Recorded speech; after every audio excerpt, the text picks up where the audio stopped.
Hi. um, Thanks for coming, everyone. I'm Shane Prada. I'm the director here at the Baltimore Jewelry Center, and I'm really happy that you're here to learn about what Pallavi Verma has been doing with us over the past 2.5 months.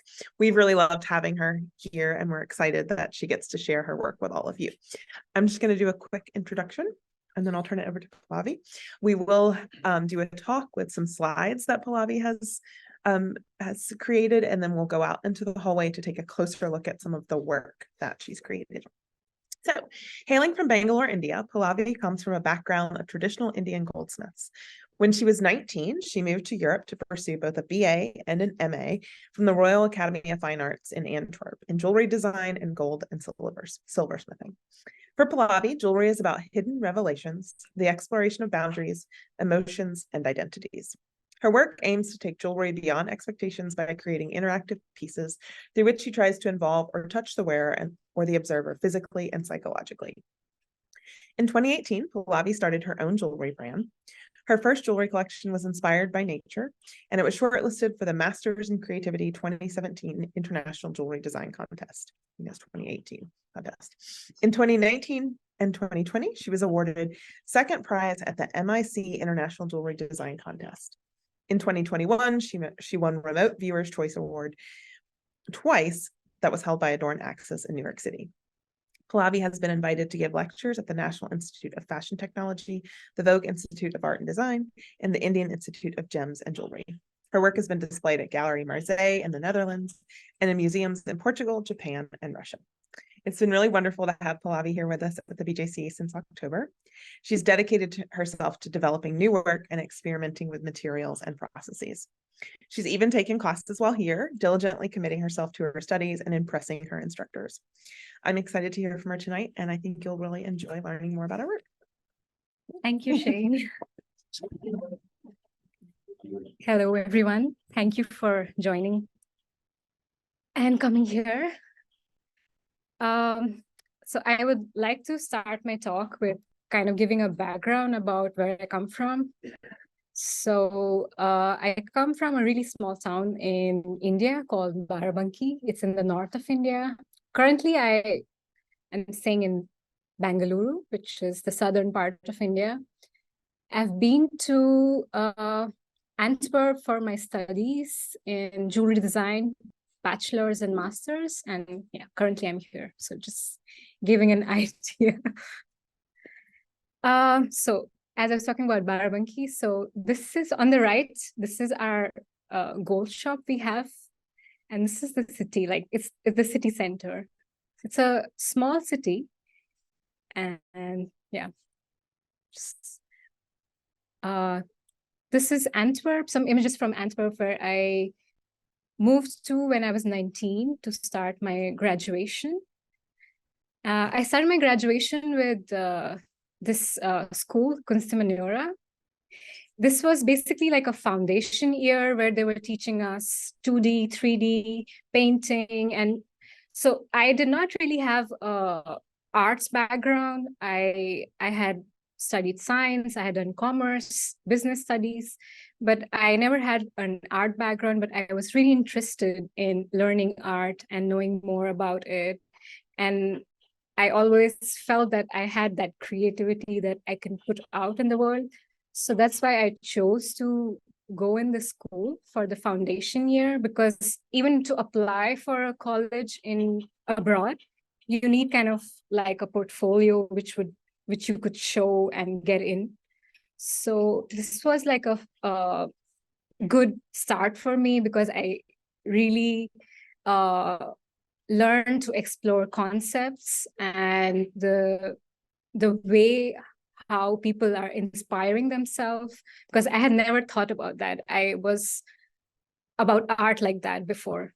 So it was really helpful in like making choices of what I really want to explore and what I really want to put out in the world as an artist.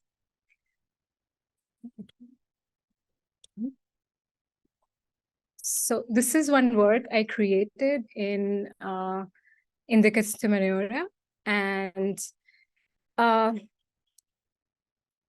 I would say it's the kind of start of what I was putting out in the world. And it's like a dress which I created with plaster, and all these sculptural hands are from me, and they were meant to communicate something. So they were like specific words I created with my hand and put it on that dress. So, and also talking about how communication is very important while we are making work. So of course, like when you look at it, it's sign language. So when you look at it, you don't really understand what it's saying, but the people who understand sign language would be able to understand. So after that, I joined Royal Academy of Fine Arts in Belgium. And there I did my bachelor's and master's. And yeah, this is just the outside of the university. Yeah, working. I was always like asked to like be careful with my hair. So they put my picture on there. So this is some work I'm sharing. So mostly it was material exploration. What I really liked about the college and why I joined and why I was interested in being there was, it was not restricted to metal. It was exploration of whatever material I wanted to explore. So that really, really made me interested in the course, and I really enjoyed my time there. So there was wood exploration with the artificial hair, and steel mesh exploration, metal exploration. So while I was there, they also celebrated the 350 years of the academy. So we documented sand casting as the jewelry department, and I got the opportunity to be on the film and also in their books. So that was also really motivating and inspiring for me. While I was there, I also participated in a few exhibitions. This was one work selected for this new traditional jewelry competition in Amsterdam. And this brooch talks about rear view mirrors and the wall behind you. So like when you're looking forward, you should also remember where you're coming from. So that was a reminder for me to always look back where I'm coming from. And it was really important for me as well, as I was coming from India, and I'm proud of being an Indian and want to share my experiences, combining both where I come from and what I'm experiencing now. So this is a series of brooches I created, inspired by a holy festival week. So it goes really crazy, but I try to minimize it and make it minimal and create brooches. Yeah. These are all my friends. So every March we go this crazy, like it's like yeah. So this is one piece I created as well while I was there. It was again material exploration. It was a discarded tool which I took and created a neck piece, and it was kind of like a family piece which had brooches coming out from that same piece and a necklace. And it kind of so I kind of like working or identifying beauty in something which is discarded or something you would not find it beautiful, but if you have a perspective around it, you may find it beautiful. So that's what I was working on while I was working on that. So bachelor's, this was my bachelor collection at the end of the 3 years. And this was again about leaving traces. As I was inspired from those brooches of Holi, I was taking that concept further, and I created these kind of like containers which had again color inside them, and you could like break them and create a memory. So that was the concept, and which was kind of like again combining my experience abroad and bringing in my culture in some way. That's what I wanted to do with this collection. After bachelor's, I went in directly for the master's. This was the space I got I got 2 benches side by side. So continuing the traces, I was part of the exhibition, An Elephant Never Forgets. And this is a necklace I created for that exhibition. And it talks about, again, leaving traces. When you wear the necklace and you're walking around the necklace, because it's made of chalk, it leaves traces on your dress, or even if it's on a wall, it will leave traces where the necklace was. So that's what I wanted to do with this piece. Another exhibition while the masters, masters you were always putting up exhibition in collaboration with each other. And this was like, I don't have the video for this, but I created these pieces, and it was like an act where these are like cuffs, very heavy bracelets, and I'm breaking them off during the video. So it was like more like an act and not like a permanent piece. So with all of my work, I've been realizing that I really like that emotion of that it's not forever. So, and also delicate, and jewelry doesn't have to be forever. Jewelry doesn't have to be precious things which we think precious, like, or which is by the world said that precious, gold is precious, or other things can also be precious. Depends on person to person. This was a workshop we did in Spain, and it was like really going in the wild and camping. And there I found these rocks and I created this piece. Again, these rocks fall apart really easily. So I put them together, and yeah, again, you have to be careful wearing the piece, or you don't need to be careful. It will just fall apart, and eventually you'll just have the thread. The carrying the rock was really a problem when I was like traveling through the airport, because they were like, why are you carrying such a heavy rock with you? So that I translated in a work where I mentioned it as a burden. It was a heavy rock, and I had to split it up and with my friends, among my friends, and that they shared the rock. Then I could bring it to Antwerp. I left this piece at my college because I couldn't take it to India. And we did this photograph where it is heavy, but it's floating in the air. So it's just Photoshop. So for my master's, I was thinking about making something which is a conversational piece, and I wanted to interact with people and have moments where they want to know what I'm wearing, but not necessarily be in the face, but very minimal. So through sand casting and carving, I created these rice granules, and I created them as anywhere brooches. So you can put them anywhere, and people would kind of think that something wrong is on your coat or on your clothes, but when they come close, it's a pin. So that's where it started from, and it continued. So because I was thinking of that, then I also got to think about why can I not work on pieces which are very clearly identifiable, which were like switches, where like everyone around the world knows what they are for, on, off, but they were more like psychological switches, which I created,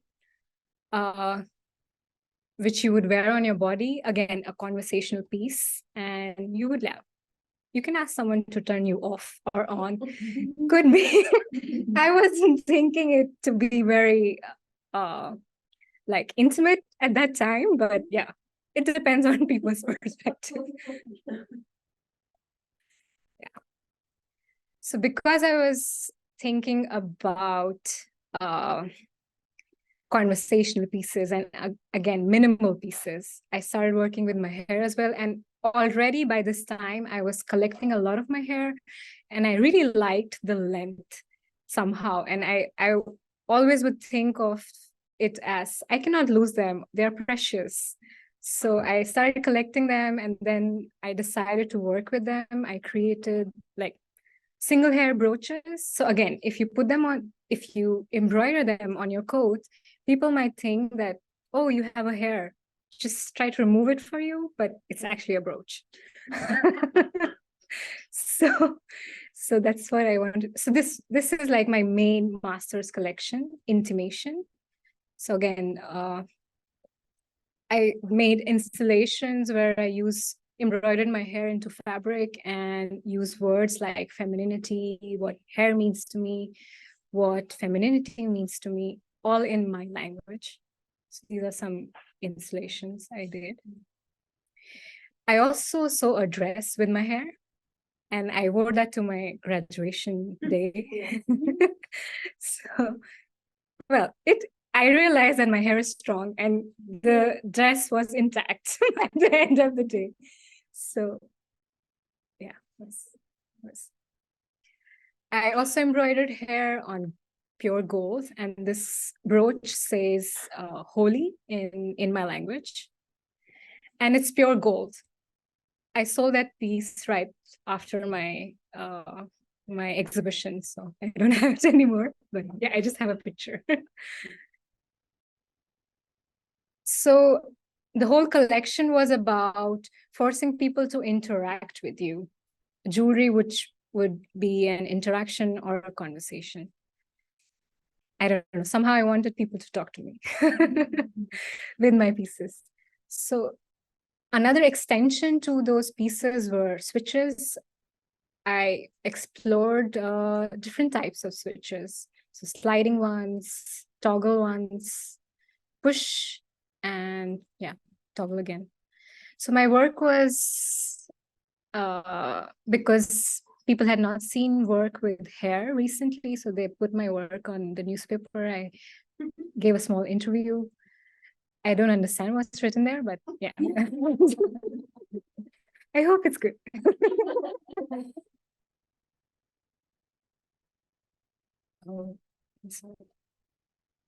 So after my graduation, I always had planned to go back to India, and I went back and I started my brand.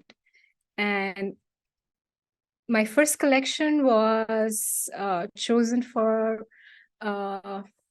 Masters in Creativity competition. So I was chosen from like few countries and did not win it. But yeah, I was part of that exhibition. So I created pendants and earrings, and then I extended that collection to bracelet, rings, smaller, bigger pendants, and cufflinks. So with this collection, I was also trying to approach the Indian market and trying to put myself out there and see how people react. But I had just moved back, and I thought that I could, or I had my way in the market, but it was a really difficult phase for me because everyone liked it, no one bought it. And I wasn't sure what exactly, but also I felt that it did not reach the right audience as well. So it took me time to like figure out who would like it in India. This is one earring which I created as a metaphor for me, for optimism. I was like, I should not lose hope. I should continue doing that. And this is around the time I was also getting married. So I wore that to my engagement. And yeah.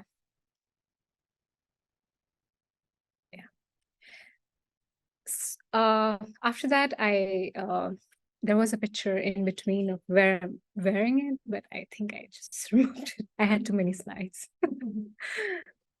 So I carried on working with couple jewelry. So I tried to, again, like try to create pieces with I could sell and be financially independent, and try to create pieces for couples like brooches and earrings. inspired by their initials. So it was unique for each couple. So pieces like that. So I have been selling that off and on, but yeah, it's not that easy. So I definitely, I have this part of me which wants to do art jewelry, but I also want to make jewelry which I could sell and survive.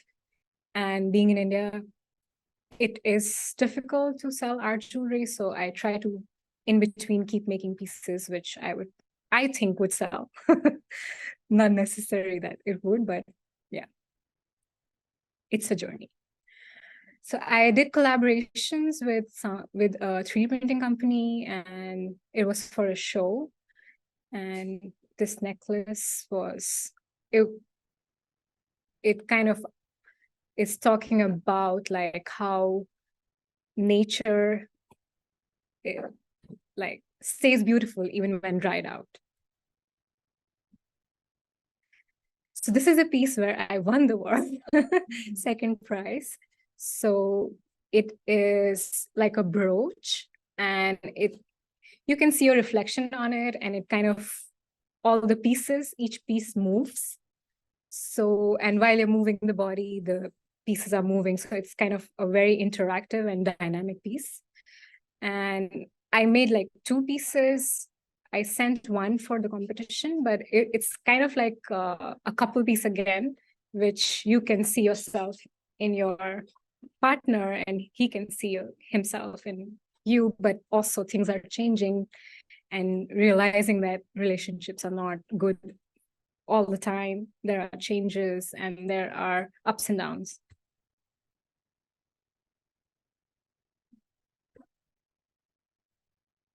This is one piece I created for a competition and an exhibition in Russia. And they wanted to talk about borders, political, geographical, cultural. And that time there was a farmers' protest going on in India, and I wanted to make work around it. And so I created like these fences, which are also kind of inspired by the shape of the wheat. So that's what, and also the transition of color is about wheat drying out as well, like turning gray. So it was a really long protest, and yeah, I wanted to do something around it, for it. This work was also in like, this work was identified, and then they wanted to put me in this Korean exhibition in Canada. So it was also represented there. While working on my projects, I also wanted to integrate some Indian techniques and also make it more contemporary. So this is a technique called Theva, and where you fuse gold foil and glass. And this is the piece I created for it's for me, but it was kind of like a letter to my husband, and talking about how relationship could be fragile, but we are conquering through it by passing years. I've been 5 years married now, almost 5 years married now. So I wanted to make something for us. Yeah. So while doing that, and just before coming here, with a friend, I started this brand, Margarita. Margarita in Latin means pearls. And again, it's just my way to be in the market, Indian market, and try to create pieces which people can relate, and also try to design something which I can relate with as well. Though my heart is in art jewelry, but I want to survive, earn money. So yeah, and then I'm here. Move out into the hallway and take notes. Yes.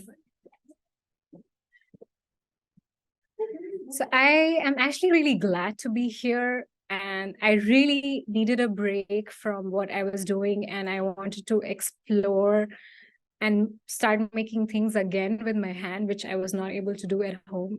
It was mostly on the laptop, creating designs on a CAD software, and then letting people make them for me, which is not that satisfying. Here, I really enjoyed making things by myself, and I really needed it.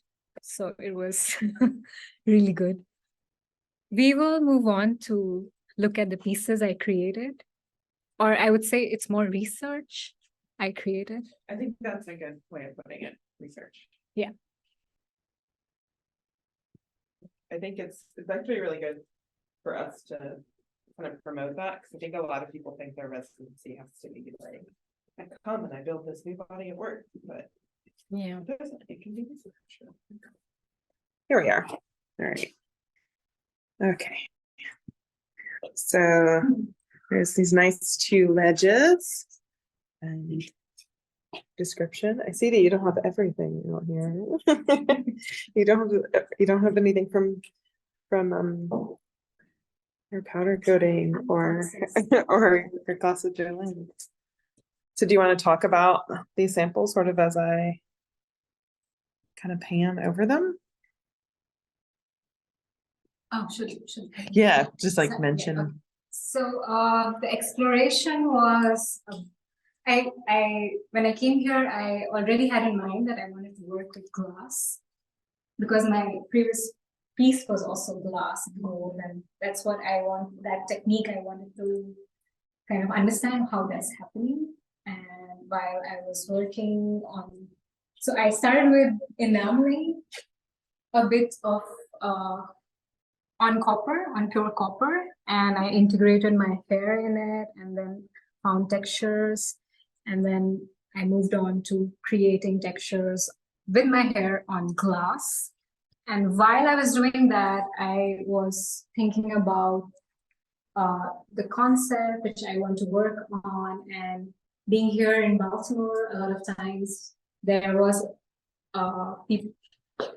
a lot of people talking about safety, and I felt really safe here, but there was a lot of conversation around safety while I was coming here as well. And while I have been around the world, even then I have been thinking about safety. And while I was here, I felt that this is the time I can talk about it through my work.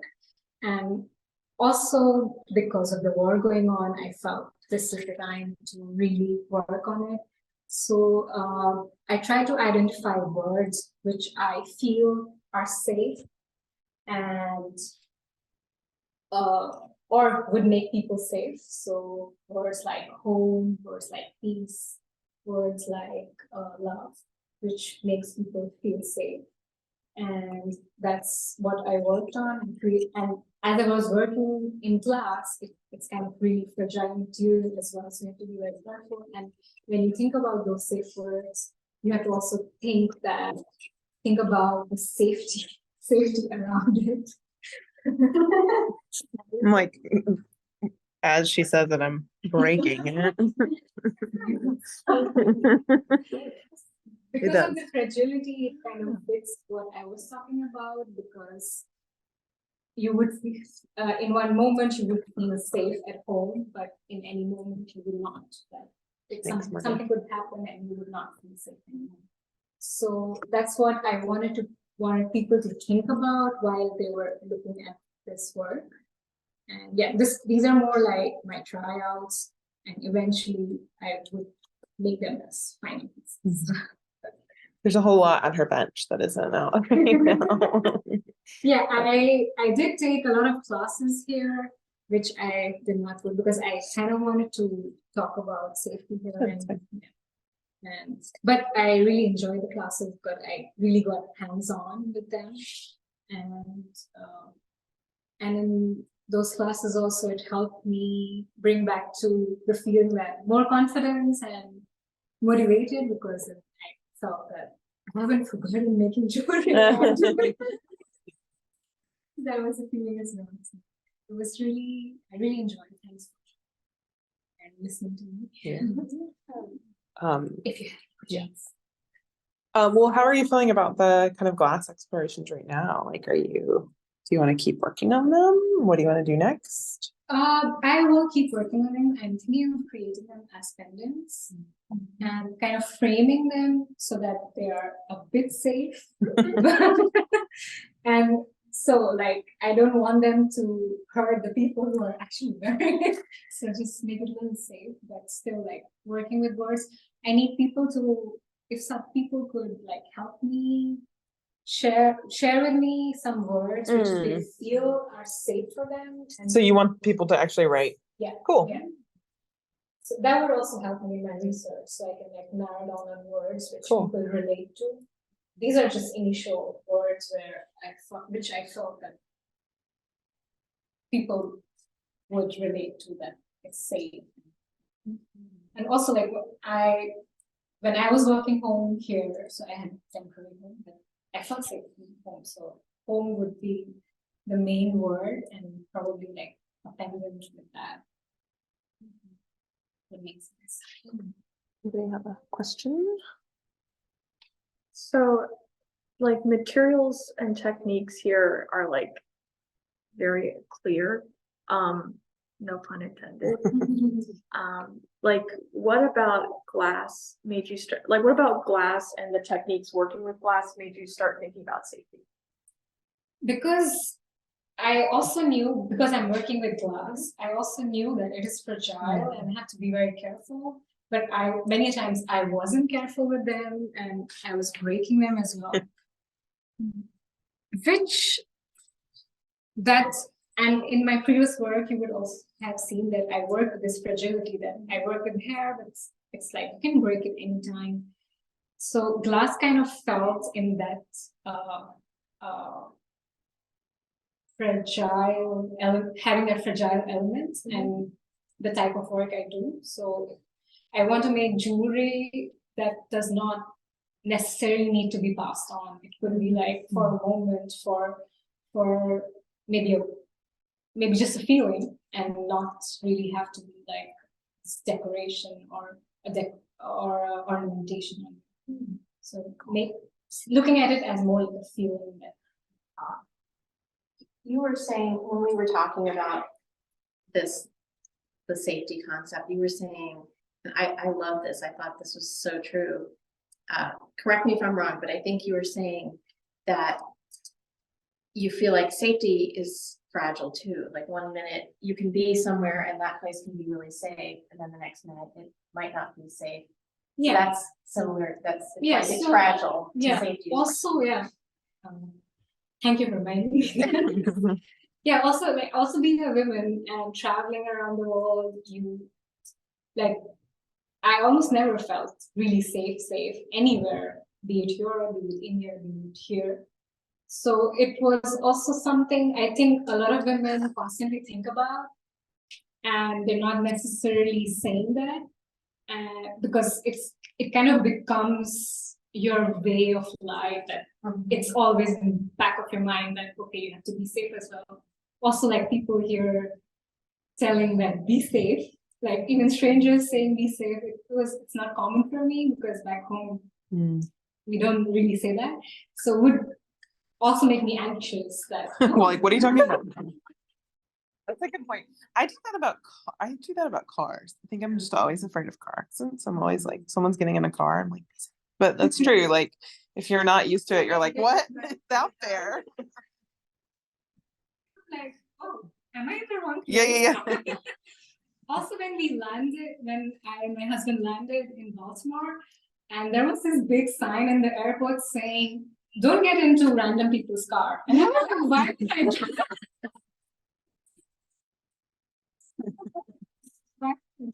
Yeah. So, yeah. Not that I consciously wanted to work around that, but it was so much around. And also I was reading about Israel and Gaza and all those things kept on going and going, and while all these breaking as well. So it kind of happened that I related it and felt to me, it felt the right time to talk about. This just had me thinking about, I think earlier in your talk, and obviously in the work, you were talking about language, and obviously with the words you're using, like printing the words in the work. I'm interested in, unless I'm mistaken, all the words that you chose to include were in English, but I feel like you talked a lot about like different, just like traveling around different places, and I'm just interested in if you're thinking about like language in that way of like different languages and incorporating that. I did think about that. I made one Okay, piece sorry. in my language, I was gonna say which says home again. But I was thinking to make the work more understandable for everyone. So like as it is, it's like glass, and in glass you have to really come close and see what's written. So I wanted it that if you're coming close, you're able to just see it and what it is.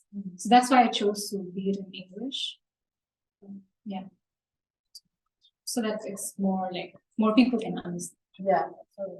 We have some suggestions, so I'll make sure I add them in the chat. There's somewhere.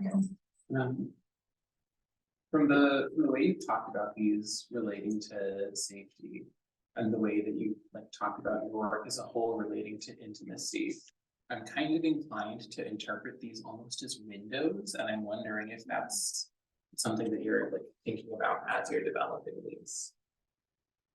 I will think about that. Thank you. Yeah, it's an interesting. I've been really astonished and inspired by your use of hair with the glass, and we made those hair glass pieces together. But I'm wondering if you're thinking, especially in the integration of parts of your body with this material, are you thinking of the glass as a body or as a metaphor for the body or a mirror into the body, something like that? So glass as feeling more, not body, but feeling, and that feelings are fragile, like you get hurt easily or things like that. So glass more as a form of feeling, and then yeah, to give a personal element, I would like to put hair because I just like how it burns on the glass and how the effect it gives on the glass. And I also like to integrate. It's kind of like my DNA integrated in the Yes. pieces. It's fascinating. Yeah. Yeah, I don't think you would know it was hair if you weren't told. Yeah, that's What's the yellow tint on the? that's gold foil. Oh. Yeah, sometimes it shows up as kind of gold yellow, and sometimes it's a little. So it's a really thin foil, so sometimes it evaporates as well. If you burn too much, then it will evaporate. Well, thank you so much. Thank for you so much. Thank you. working so everyone. hard while you're here.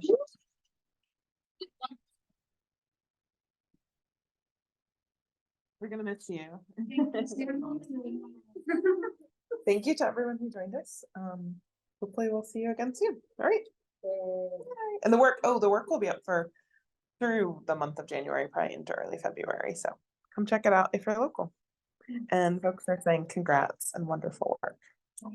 Oh, Susan, so our next resident, Neve, will actually be having their talk on Thursday, January 18th. We had to reschedule it, but I'm going to be resetting that tomorrow, so you'll find out about that soon. And then Jean-Marie's talk. Jean-Marie, do you remember? It's soon too. January 25th. So okay, so yeah, so 2 Thursdays back to back. So Neve is the 18th and Jean-Marie is the 25th. And then we have another resident, Suyu Chen, coming in January. So we've got a lot coming up. So okay, thanks everyone. Bye. Woo!